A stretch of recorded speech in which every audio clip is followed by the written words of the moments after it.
ติดตามติดวิธีชีวิตน้องเบิ่งน้องดำรงชีวิตกับศิลปะในคำพอใดใจดีกับมาซอยน้องนี่เด้อพี่น้องถ้าพอใดอยากเป็นเคยเผามังกรเป็นอาสาเพิ่นบ่สบาย2 วันเลยพี่น้องสาเหตุที่เพิ่นบ่สบายก็คือแบบผิดกันกับสาวานแล้วก็หนีจากเฮือนบ่อยากเห็นสาวานอยู่เฮือนอยู่ซาเลยก็คือเข้ากับเหล้าก็บ่ได้มากินอยู่เฮือนเจ้าบ่น้องก็เป็นคนสู้ชีวิตแน่หลังจากสาวานกับสาวเพิ่นก็ผิดกันตอนนั้นก็เลยวันนี้น้องๆก็สิได้เฮ็ดเวียกเฮ็ดงาน2 คนทุกคนบอมตาก็สิได้ไปมอบเงินให้ผู้ใหญ่ใจดีจากประเทศไทยแล้วก็เงินผู้ใหญ่ใจดีฝากมาในบอมตาประมาณ1 ล้านกีบทุกคน6 7 8ได้มักแตงมาได้ใส่นี่เนาะมาได้ให้ปลูกมาได้ให้เนาะภาษาบ้านเจ้ามักแตงหยังมันกระจาย มันก็เลยกระจายมักแตงไปไวทุกคน 12 โมงครึ่งนี่คืออาหารบ้านเฮา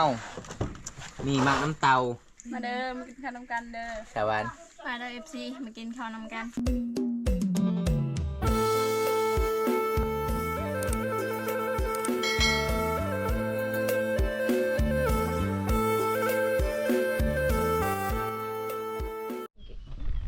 เป็นยังไงสวัสดีเจ้ากับน้าสาวเจ้าตอนนี้ก็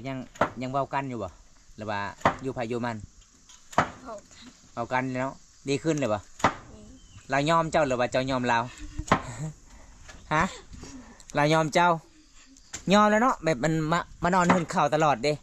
มันผิดบ้านเฮาผิดหีดเฮือนทุกคนเลยนะสาวเพิ่นบ่สบาย2 วันเลยพี่น้องสาเหตุที่น้องสาวเพิ่นแล้วมื้อนี้เนาะนะสาวเพิ่นบ่สบายก็คือแบบผิดกันกับสาวานแล้วก็หนีจากเฮือนบ่อยากเห็นสาวานอยู่เฮือนอยู่ซาเลยทุกคนก็คือเข้ากับเหล้าก็บ่ได้มากินอยู่เฮือนเจ้าบ่เราก็นั่นลักกินไปตลาดเพื่อนชาวบ้านเลยทุกคนเลยเอาพี่น้องอันนี้สาเหตุที่น้องเล่าเรื่องราวเลยทุกคนเป็นทางผิดกันกับนาสาวเพื่อนก็เครียดแห้งหลายบ่อยากเห็นหอนสาวานอยู่เฮือนอยู่ซาบ่มีข้าวบ่เจ้าบ่ฮะบ่มีข้าวบ่เพิ่นว่าบ่มีข้าวชาวบ้านนี่หมดแล้วข้าวนะแม่นบ่ยังเดี๋ยวเพิ่นมาอยากกินกับข้าวเนาะยังไม่ได้กินแต่มันกินแต่ละไม่สาวพายเพิ่นไปตักน้ำคนใดทุกคนเพิ่นย่างตรวจเดียวเกือบกับบ่ใส่เกือบขาดเลยเพิ่นว่าไอ้บ่มีเงินอยากซื้อเกือบเอาย่างไปเลยเจ้าก็ขับเป็นบ่รถไทยนี่บ่ฮะยังเป็นนะขับบ่เป็นมีที่ผู้บ่าวนี่ผู้บ่าวเจ้าบ่มาผู้บ่าวแล้วบ่มีเมียบ่ได้ว่าจังได๋เจ้าน่ะมีอยู่เพิ่นก็ยังเป็นผู้บ่าวแล้วเนาะโอ้เอาอีพ่อสาวฝ่ายนี่พอได้แล้วอย่าเป็นผู้บ่าวอีกหรอเปล่ามันตลกลมดีตลาดเลยทุกคนน้าบ่าวคือว่าผู้บ่าวเอาวันนี้มาเยี่ยมมายามน้องสาวเพิ่นกะ2 คนยืนอยู่ศาลนะทุกคนเอาทุกคนวันนี้บำตาการระยะการเดินทางวันนี้มานำน้องๆ2 คนอยู่ถึงหน้าเลยทุกคนระยะการเดินทางไปเมืองน้องกับประมาณ28 กิโลได้เมื่อนี้ก็บังเอิญที่พอน้องตันติดวิถีชีวิตน้องก็เป็นคนสู้ชีวิตเนี่ยหลังจากสาวานกับสาวเพิ่นก็ผิดกันตอนนั้นก็เลยวันนี้น้องๆก็สิได้เฮ็ดเวียกเฮ็ดงาน2 คนทุกคนบำตาก็สิได้ไปมอบเงินให้ผู้ใหญ่ใจดีจากประเทศไทยทุกคนจัดให้ตามคำขอผู้ใหญ่ใจดีพี่น้องเพิ่นก็เป็นห่วงเพิ่นใหญ่น้องๆ2 คนดำรงชีวิตเฮ็ดให้เฮ็ดสวนแล้วก็เฮ็ดนาเนี่ยทุกคนมีที่2 คนนั่นแหละพี่น้องเอ้ยเพราะว่าดูเฮือนน้องก็บ่มีไผเฮ็ดเวียกเฮ็ดงานซอยจังได๋ก็บำตาก็สิได้มอบเงินให้น้องเลยตอนนี้เลยทุกคนเด้ป้าเงียบอ่ะเอาทุกคนมื้อนี้บำตาก็สบายดีอีกทีนึงพี่น้อง FC ทุกคนในประเทศและต่างประเทศที่เข้ามาติดตามรับชมมื้อนี้นะมื้อนี้บำตาก็ระยะการเดินทางก็จัดให้ตามคำขอเพราะว่าเห็นน้องๆก็กำลังลกกาบำตาก็สิได้มาฮอดจดถึงในมือน้องแล้วก็เงินผู้ใหญ่ใจดีฝากมาในบำตาประมาณ1 ล้านกีบทุกคนบำตาก็สิได้ไปมอบให้น้องเลยเพราะว่าให้น้องก็ได้ซื้อเกลือซื้ออาหารกินเวลาเฮ็ดนาทุกคนอันนี้มีเงินผู้ใหญ่ใจดีที่น้องเด้อ1 2 3 4 5 6 7 8 9 10เอาให้น้อง2 คนดำรงชีวิตคุณเป็นคนชูชีวิตทุกคนเอาขอบใจผู้ใหญ่ใจดีเนี่ยอ้าวเงินเฮียเลยสาวพายดิเวลาเห็นเงินนี่ก็คือโตสั้นตลอดเลยทุกคนเอาขอบใจผู้ใหญ่ใจดีสวัสดี ขอบใจเพื่อนไงใจดีก็ให้อาย อยู่ดีมีแห้ง มีแห้ง ขอให้ร่ำให้รวย ขอให้ร่ำให้รวย ขอให้อายุมันคนยืน ขอให้อายอยู่มันคนยืน นี่พี่น้องน้องกะไว้พรกับบกไข่กิ้งบันไดบอมตากะรู้สึกดีใจหลายพี่จะได้ดีใจบ่เนาะ ดีใจ ดีใจเนาะ อืม จะได้เสื้อหานออกหน้าละเพราะว่าก็ได้ยินนาบ่าวน้องว่าคาดลีนแล้วรถนะมันสิตายแล้วมันสิเพ่แล้วตอนนี้บ่มีส่วนบ่ นี่ ทุกคนบอมตาก็จะได้มอบในมือน้องแล้วพี่น้องบอมตารู้สึกดีใจหลายแล้วก็ได้ทำบุญนำกันกับผู้ใหญ่ใจดีแล้วก็ขอบคุณที่นึงผู้ใหญ่ใจดีที่ให้ค่าน้ำมันรถการเดินทางมานี่ก็2,000 กีบบอมตารู้สึกดีใจหลายพี่น้องใส่ค่าน้ำมันรถบอมตาก็ล้านหนึงก็จะได้มอบให้น้องทุกคนเป็นยังไงสาวหวานกับสาวพายตอนนี้น้องๆก็สิได้กินข้าวหรือว่าสิลงนาต่อกินข้าวก่อนเนาะโอ้น้องก็สิได้หิวข้าวหิวน้ำทุกคนเลยเบิ้งพี่น้องบ้างก็จะเฮ็ดกินนี่คักได้ เกือบบ่ได้กินหน่อไม้เมื่อกี้นี่ทุกคนเลยมื้อนี้ก็บอมตากะสิได้ไปมอบเงินให้น้องๆแล้วเด้อทุกคนบอมตากะสิตามติดวิถีชีวิตน้องเบิ่งน้องดำรงชีวิตกับศิลปะแน่คันผู้ใดใจดีก็มาซอยน้องนี่เด้อพี่น้องถ้าผู้ใดอยากเป็นเคยเผามังกรต้องมาซอยน้องๆ2 คนหมู่บ้านตะเลงเด้อทุกคนมื้อนี้อากาศหนาวเนาะมื้อนี้เนาะใครเบิ่งเจ้านุ่งเสือมีหลายสันมีหลายโตเลย ขอจุดลงจุดลืมในคลิปภาษาเวียดนามเลยเจ้าปิดเบิดหน้าตานะเห็นแต่หน้าทุกคนเลย วันนี้บอมตากับมาเยี่ยมมายามน้องกับอยู่ไฮอยู่นาอยู่สวนเลยทุกคนเดินทางมาไกลแต่เมืองน้องแล้วก็หมู่บ้านบอมตาแต่เมืองน้องก็ประมาณ4 หลักแต่บ้านบอมตาบ้านน้องก็ประมาณ20 ปลายหลักทุกคนบรรยากาศในนาของน้องกับประมาณเท่านี้ทุกคนไม่ติป่าเลยอยู่ข้างๆเพราะว่าพระเจ้ากะเฮ็ด2 คนมันกะสีบ่ไหวทุกคนน้องก็ค่อยไปแบบนี้แหละดูลงชีวิตแต่ยังสาวเพิ่นก็สิได้ต้มน้ำใหม่ เดี๋ยวต่อ นี่เด้อทุกคนอาหารมักน้ำเต่าเด้อทุกคนเลยมาน้ำเต่าที่เขาเจ้าใส่น้ำกินแต่อันนี้มาน้ำเต่ายังอ่อนๆน้องก็จะได้ต้มมักน้ำเต่าเบิ่งพี่น้องเห็นบ่อาหารแบบน้องๆก็จะได้กินง่ายๆเลยอยู่ตามป่าตามดงทางหายทางสวนแบบนี้แหละพี่น้องดำรงชีวิตเขตบ้านนอกบ้านนาบ้านเฮาตอนนี้น้องสาวเพิ่นก็จะได้ต้มน้ำใหม่เลยมันต้มน้ำใหม่ต้มมักน้ำเต่าก่อน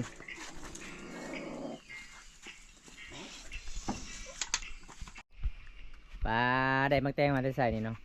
มันได้หาย ปลูกมาแต่ให้เนาะภาษาบ้านเจ้ามักแตงยัง มันเจ้ากระจาย มันเกลือกระใจมักแตงไปใบทุกคน จอด น้องก็สิได้มักแตงมากินนี่เด้อทุกคน มา อั เด็ นนี้ กซีมากินน้ำกัน นี่น้องก็สิปลูกมักแตงมาแต่ให้ที่สวนอันนี้ให้เจ้าบ่ แม่ จักบอนให้ไปนี่บอนเดียวนี่แหละเอาพอได้จะกินมักแตงกับมาสาวพายกับสาวว่านเด้อพี่น้องเลยตอนนี้ไอ้เมย์สาวพายเพิ่นบ่สบายมีแต่สาวว่านเฮ็ดเวียกเฮ็ดงานอันนี้เป็นเรื่องแปลกเลยได้ยินนาบาวเพิ่นเล่ากับบำตาจนคนลุกทุกคนเลยหลังจากที่ไอ้เมย์สาวพายกับบ่ได้อยู่เฮือนกะ โบกรถเดียวรอ บ่สบายโตเลยพี่น้องโอ้แปลกหลายเด้อพี่น้องเลยแบบเฮากะปฏิบัติหน้าที่เฮานับถือประเพณีบ้านเฮามันก็บ่ได้พี่น้อง จ๋าเลย เอากินเลยไหมกินโลดคันถ้ากินหมดเดี๋ยวข่อยก็สิไปเอาไอ้หมึกแตงข่อยอยู่ให้พุ่น หมึกแตงเคยปลูกไว้ละลายเลยเคยปลูกไว้ปีนี้นะโอ้หมึกแตงให้มันต่างเนาะกับหมึกแตงก็จะขายเนาะ แม่ หน้าตาเป็นนี่พี่น้องมาเด้อทุกคนคนจะกินหมึกแตงมาเด้อหวานให้น้ำประชุกยังหวานเลย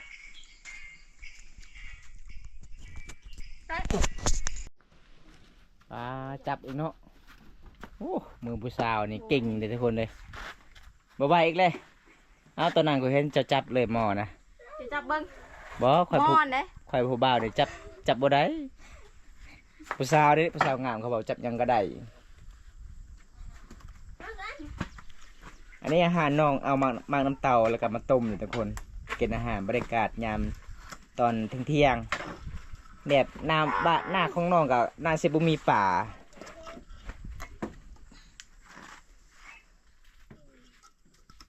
เคยกินมันก็แซ่บอยู่เนาะเคยกินเนาะภาษาบ้านเฮาปลาลุยเลยทุกคน อาหารผู้สาว2 คนกินง่ายๆ นนี้นะคือน้องสาวเพิ่นก็สิได้จีมักเฟ็ดอีกเด้เพิ่นก็สิได้ตำมักเฟ็ดนี่สุกเลยว่าทำไมนะกินลังเบิ้งอย่ามันขมตำข่อยเบิ้งหน่อไม้ มันสิแข็งหลาย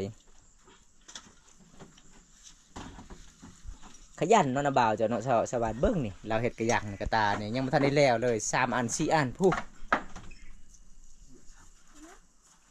ตอนนี้อย่าลงแล้วลาตาต้องปุ๊บ เพิ่นว่าเฮ็ดไว้สบายทางนี้มันแปลกแต่คนลูกกาก็บ่ได้มัดเด้เขาเจ้าใส่ในกระตาแบบนี้ทางบ้านบอมตาเวลาลูกกาเนี่ยต้องมัดมันสบายมัดมันไวกว่า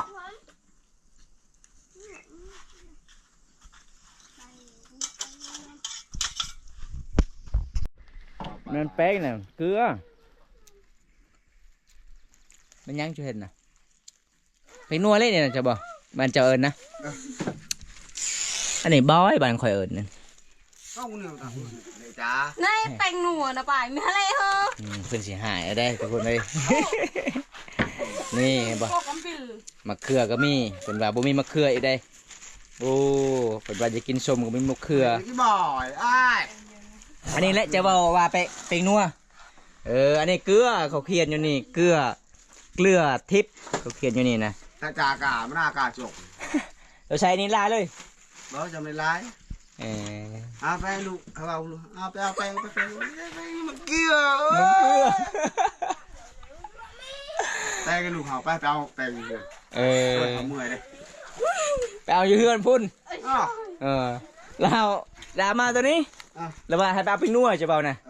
สุดท้ายบางฮอตพี่คือเจ้าจะว่าได้กินลายเลยเนาะสุดท้ายเกลือทุกคน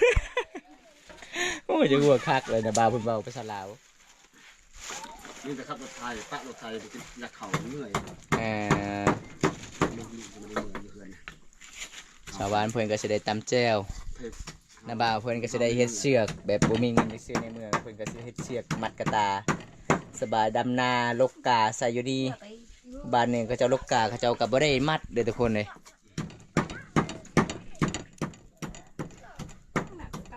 พี่เฮาคุณกาดิคุณน้อยอ่ะ จะบอกให้เก็บน้องแก้เดี๋ยวนั้น คักเนาะโคกเจ้าน้องสวรรค์ทำแห้งๆกับบ่แตกโคกเจ้าดิเป็นโคกของแต่เด้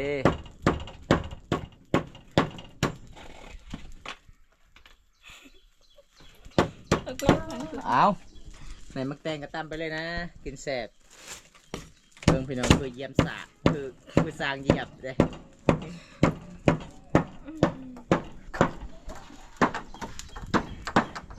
ไปเบิ่งวิถีชีวิตน้อง2 คนก็ลำบากหลายเลยอันนี้น้องก็ได้ซีนแซ่บๆเลยทุกคนบ่ซีนผ่านป่าอีพอเพิ่นไปยิงวันนี่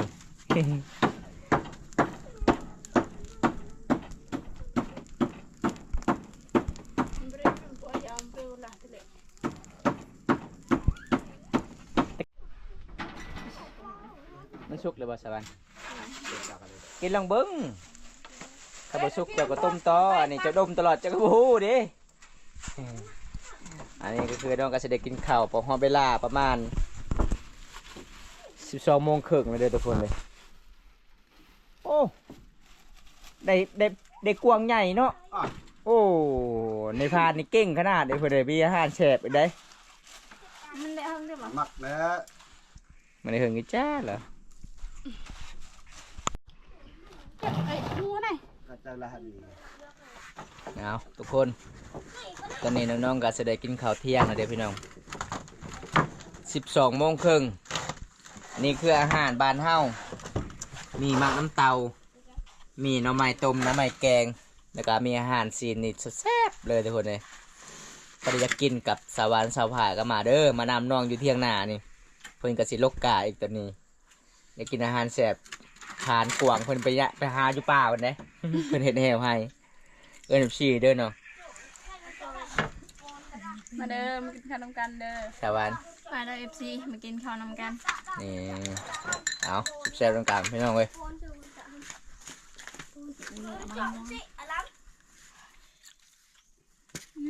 แซ่บเนาะอาหารบ้านเฮาเนาะ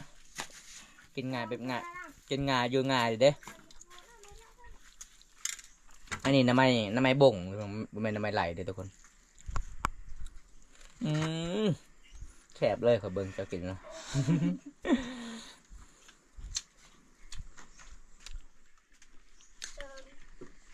มาน้ำเต่ากินน้ำเบิ้งมาน้ำเต่าก่อนพี่น้อง ยังได้เลย เบิ้งนี่มาพี่น้องมาพอได้จะกินมาน้ำเต่ากับมาบ้านตะเลกนะทุกคน มาเป็นน้องมาเปาะ อื มันยาวไปใจโดยจ่าโดยไม่ตึงเลยไม่จัน มันหวานเนาะมาน้ำเต่าเนาะหวานเด้แซ่บทุกคนเลยเลยแม่นบ่าวจะมากินข้าวอ่ะกินแล้วไหม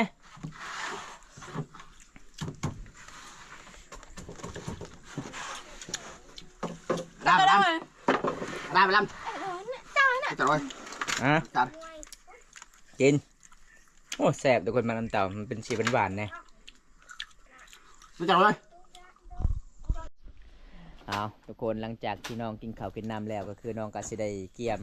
เฮ็ดเวียกเฮ็ดงานต่อได้ทุกคนวันนี้บอมตากาสิได้ตามติดวิถีชีวิตน้องกะจบเพียงเท่านี้ก่อนบอมตากาสิได้กลับบ้านทุกคนเลยบอมตากาสิได้ไปเยี่ยมไปยามน้องสาวมิ่งเนี่ยเป็นสาวไม่ห่างลูกหนึ่งบอมตากามาเยี่ยมมายามเพราะว่า FC ก็ให้บอมตาไปเยี่ยมไปยามแล้วก็บอมตากาสิได้ไปอัปเดตวิถีชีวิตน้องบอมตากาสิได้พอหรือบ่น้องครับบ่ได้พอน้องก็สิได้กลับบ้านเลยทุกคนเป็นยังไงตอนนี้น้องก็สิได้ออกแล้วเนาะโอ้สองคนเฮ็ดมันก็สิบ่ไหวน้องเลยยังไงก็สู้ๆเด้อ โดย เอาก่อนอายสิกลับบ้านขอขอบใจอีกทีหนึงผู้ใหญ่ใจดีด้วยน้องเด้อ